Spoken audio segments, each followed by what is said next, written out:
আমার মাও বিয়ের আগে খুব ভালো ডান্সার ছিল, এখন একটু মোটু হয়ে গেছে। বললে বলে ডান্স ছেড়ে দিয়েছি তাই। বাপি বলে তাহলে আবার ধরো। তাই নাকি? ভালো কথা তো। হ্যাঁ, আর এই কথা শুনে মাজা রেগে যায় না, একেবারে চোখ দিয়ে ভস্ম করে দিতে চায়। কেন রে? আমার মা তো বলেছিল বিয়ের আগে ডান্স করবে, তখন সবাই বলেছিল হ্যাঁ করতে দেবে। আর বিয়ের পরে ঠাম্মি আর আমার দাদু বলল ঘরের বউ নাচে না, ব্যাস মায়ের আর কোনোদিন ডান্স করা হলো না। মাঝে মাঝে ছোটবেলায় দেখতাম মা আলমারি খুলে ঘুঙুরটার দিকে তাকিয়ে থাকতো। ওই জন্যই তো মা আমাকে ডান্স ক্লাসে ভর্তি করেছে। এখন বাপি মাঝে মাঝে বলে জানে তো করতে পারবে না, তখন মা যা রেগে যায়, বলে সব তোমাদের সংসারের জন্য আমার নষ্ট হয়ে গেল। কত মেয়েরই এরকম হয়, বিয়ের আগে একরকম স্বপ্ন নিয়ে সে সংসার করতে আসে, তারপর বিয়ের পর সব কিছু কিরকম পাল্টে যায়, অনেক কিছু জীবনে বন্ধ হয়ে যায়। কেন যে এরকম হয় জানি না, তবে তোদের ক্ষেত্রে এরকম কিচ্ছু হবে না। আমরা এরকম বিয়ে করবই না। সে তো বটেই, তোরা কেন হুট করে বিয়ে করবি? তোরা এখন কত লেখাপড়া করছিস, লেখাপড়া করে বড় জায়গায় পৌঁছবি, বড় চাকরি করবি, তারপর বিয়ে থার কথা ভাববি। কিন্তু আমাদের বেলায় তো সেসব ছিল না। আমাদের বেলায় বাবা মা জোর করে বিয়ে দিয়ে দিল, বাবা মা যা বললো তা তো শুনতেই হবে, ব্যাস। তারপর চলে এলাম অন্য একটা বাড়িতে, আর এখানে আসার পর নিজের ইচ্ছে নিজের আকাঙ্ক্ষা সব শেষ হয়ে গেল। কি করে যে একজনের সাথে মেলামেশা না করে বিয়ে করা যায় কে জানে। এই তোরা কি আলোচনা করছিস রে? না না ম্যাম, কিছু না। না না কিছু না নয়, আমি শুনতে পেয়েছি, বল বল বল। ম্যাম আপনাদের সময় তো মেলামেশা না করে বিয়ে করতো, কি করে যে এরকম হতো কি জানি। হতো, তবে সবাই যে তাতে খারাপ থাকতো তা কিন্তু নয়, সব ক্ষেত্রে তো একরকম হয় না। তবে তোদের বেলায় সেসব হবে না, তোদের সময় সময়কাল সব পাল্টে গেছে, আমি জানি খুব ভালো করে। আচ্ছা আমি বলছি কি, এইসব নিয়ে এখন আলোচনা করার দরকার নেই, এখন একটু নাচে মন দাও, নাচটা সুন্দর করে করো বাবা। হ্যাঁ একটু কি ঝালিয়ে নিবি? না না ম্যাম, মনে আছে আমাদের। মনে আছে? মনে আছে। আচ্ছা ঠিক আছে, আমি তাহলে একটু ওই ঘরে যাই, বুঝলি, গানের ছেলে মেয়েদের সঙ্গে দেখা করে নি, দেখি ওদের কিছু লাগবে কিনা। তোমাদের যার যার যা কিছু বাকি আছে সব রেডি করে নিয়ে স্টেজের কাছে পৌঁছে যাও। হ্যাঁ, আর 5 মিনিটের মধ্যেই কিন্তু শুরু হবে। এই দেখো আমার চুলটা কি করছিস? না না না না, এত কিরকম ঘেটে গেল, এটা ভালো করে একটু আটকে দে, ক্লিপ দিয়ে আটকে দে। তৈরি হয়ে নিয়ে চলে আস সবাই স্টেজের পাশে, সময় নষ্ট করিস না। হ্যাঁ আমি ওই ঘরে আছি। ম্যাম আপনি যাবেন না স্টেজের পাশে? যাবো তো, একটু গানের ছেলেমেয়েদের সঙ্গে কথা বলে নি, যার যার জল টল খাবার খেয়ে নিয়ে সোজা চলে এসো, ঠিক আছে? খুব ভালো করে করতে হবে কিন্তু। সজল ঠিক আছে স্ত্রী, এসো এসো পরিয়ে দেবে শাড়িটা, এসো। রবীন্দ্রনাথের একটা কথা মনে পড়ছে, আপনারে লয়ে বিব্রত রহিতে আসে নাহি কেউ অবনী পরে, সকলের তরে সকলে আমরা, প্রত্যেকে আমরা পরের তরে। এমনই একজন মানুষ, এমনই একজন প্রবাসী মানুষ, যিনি দীর্ঘদিন প্রবাসে রয়েছেন, অথচ তার শেকড়ের টানে তিনি বারবার ছুটে আসেন তার মাতৃভূমিতে, তার চারণ ভূমিতে। তারা আসলে অনাবাসী হয়ে পড়েন নানান কারণে, কিন্তু এমন মানুষও থাকেন যারা জীবনের সন্ধিক্ষণে দাঁড়িয়ে অনুভব করেন তাদের শেকড়ের গভীরতা, কত গভীরে প্রথিত আছে সেই শেকড়, সেই খোঁজবার তাগিদে, সেই অন্বেষণে একদিন বেরিয়ে পড়েন।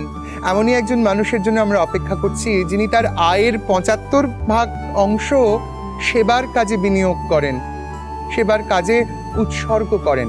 এইরকম একটি মানুষকে আজ আমরা পেয়েছি আমাদের মধ্যে, আর এমন মানুষকে পেলে আমাদের আনন্দটুকু তার সঙ্গে না ভাগ করে আমরা যাই কোথায়।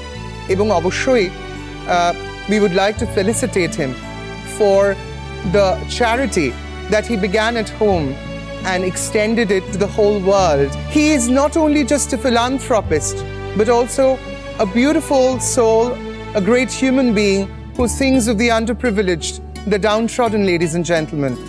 We would begin this evening by felicitating him. আমরা তাকে সংবর্ধনা জানিয়ে নিজেদেরই হয়তো সম্মানিত করব। আসুন তার সঙ্গে আলাপ করি।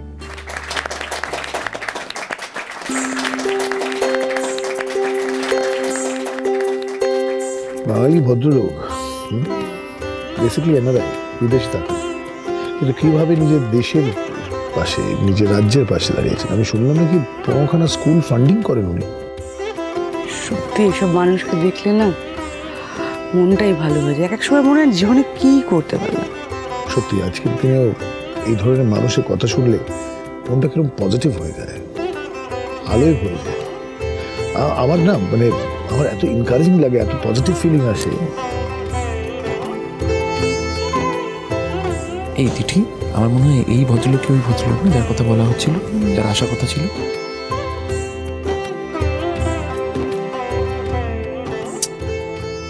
আবার লেট হয়ে গেল। দেখো না, লেট হয়ে গেলাম বলে কত পরে আমাদের বসতে হলো। আচ্ছা, তুমি কি সামনে প্রত্যুষদের সঙ্গে, ওই যে ওইখানে প্রত্যুষদের সঙ্গে বসতে চাও? কেন? আরে না, আমি এমনি বলছি। তুমি না মানে তুমি যদি ওদের সঙ্গে গিয়ে বসো তাহলে আমিও যেতে পারি, একসঙ্গে আমরা প্রোগ্রামটা দেখবো। আমি না প্রোগ্রাম দেখতে এসেছি, প্রত্যুষের পাশে বসতে আসিনি। আর এনিওয়ে, কিয়া দেবী ওখানে অলরেডি ইট পেতে রেখেছেন। এই তুমি না চাতা মানে প্রত্যুষের ব্যাপারে তুমি বড্ড বেশি jealous. This is not done. মানে আরে ও তো মানে তুমি ওর চারপাশে কাউকে টলারেট করতে পারছো না, দেখতে পাচ্ছি না। বয়ে গেছে আমার। হ্যাঁ, ও যার সঙ্গে ইচ্ছা যা ইচ্ছা করুক। কি মুশকিল, ও তো যার সঙ্গে যা খুশি তাই করছে না বেচারা। আরে ও তো তোমাকেই ভালোবাসে। আর আর কত করে বোঝাবে বলো তো, তোমাকেই ভালোবাসে। বাসে না সংকল্প, আমাদের মধ্যে একটা ডিফারেন্স হয়ে গেছে এখন। কিচ্ছু হয়নি, তুমি কিচ্ছু বোঝো না। আমি তোমাকে বলছি, প্রত্যুষ তোমাকে আগের মতোই ভালোবাসে। না আসলে কি হয়েছে, আগে ও এই আমি মানুষটাকে ঘৃণা করত, আর এখন ও আমি মানুষটাকে খুব পছন্দ করছে। তাই জন্য ওর মধ্যে একটা দ্বন্দ্ব তৈরি হয়েছে। দ্যাটস ইট, এছাড়া আর কিছু না। আমি না প্রোগ্রাম দেখতে এসেছি, কিছু অ্যানালাইজ করতে আসিনি। ওকে, রাইট। না লোক, আমার মনে হচ্ছে এই ভদ্রলোকই উনি, যিনি বিদেশ থেকে এসছেন। হ্যাঁ, ওই তো ওনাকে নিয়ে আসছে। ইনি দেশের জন্য, বাংলার জন্য, বাঙালির জন্য এত কিছু করছেন। দেখি কেমন মানুষ ইনি। ওই তো বসালো নাকি।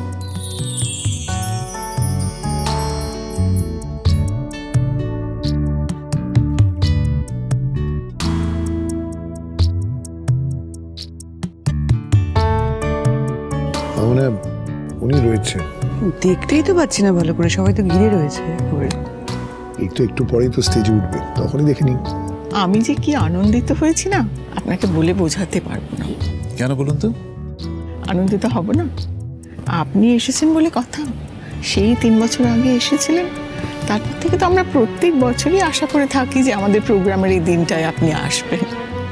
আসলে আপনি যে ছেলে মেয়েদের এত উপকার করেন, তারা আপনাকে সামনে থেকে দেখুক, জানুক তাদের ভবিষ্যতের পথ আপনি কিভাবে তৈরি করে দিচ্ছেন।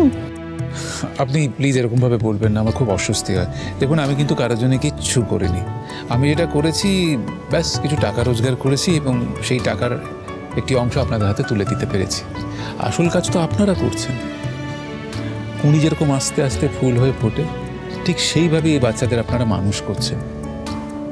ওদের নির্মাণ পর্বের সাক্ষী হয়ে রয়েছেন প্রত্যেকটা দিন। এর থেকে বড় আর কি হতে পারে? আমি কিচ্ছু করিনি, আমাকে এরকমভাবে বলবেন না। সত্যি খুব আনইজি ফিল করি। আপনার মতো মানুষই এমন কথা বলতে পারে, আপনার পক্ষে এমনি করে বলা সম্ভব। দেখুন, আপনাকে কিন্তু একবার স্টেজে উঠতে হবে। কেন স্টেজে কেন? দেখুন, আমি প্রোগ্রাম দেখতে এসেছি, আমি স্টেজে উঠবো না। তা বললে হবে না। আমাদের স্কুলের স্টুডেন্ট, শিক্ষক সকলের তরফ থেকে আপনার কাছে এই একটা অনুরোধ, আপনি একবার স্টেজে উঠুন। তেমন কিছুই তো না, একবার স্টেজে উঠবেন, আমরা আপনাকে একটু ফেলিসিটেট করব আর সকলের সঙ্গে আপনাকে পরিচয় করিয়ে দেবো, এইটুকু আর কি। আমাদের ছেলেমেয়েরা আপনাকে 2 চোখ ভরে দেখবে, তারাও তো একদিন বড় হবে, আপনার মতো কাজের কারণে তারাও সারা পৃথিবীতে ছড়িয়ে পড়বে।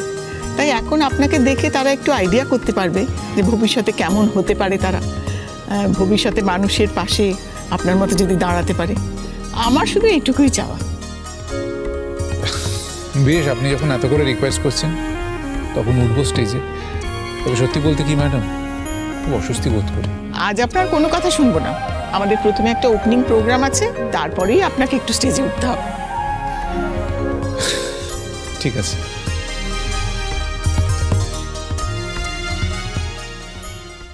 Ladies and gentlemen, let's welcome Mrs. Srimoyi Sengupta on stage.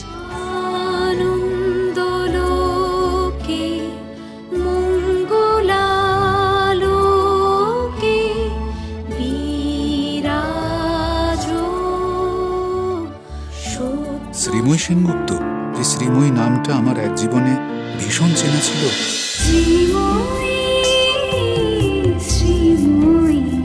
Star জলসার প্রিয় শো দেখার জন্য সাবস্ক্রাইব করুন আমাদের ইউটিউব চ্যানেলে এবং আপডেটেড থাকার জন্য প্রেস করুন বেল আইকন। চলো চলো চলো চলো পাল্টাই।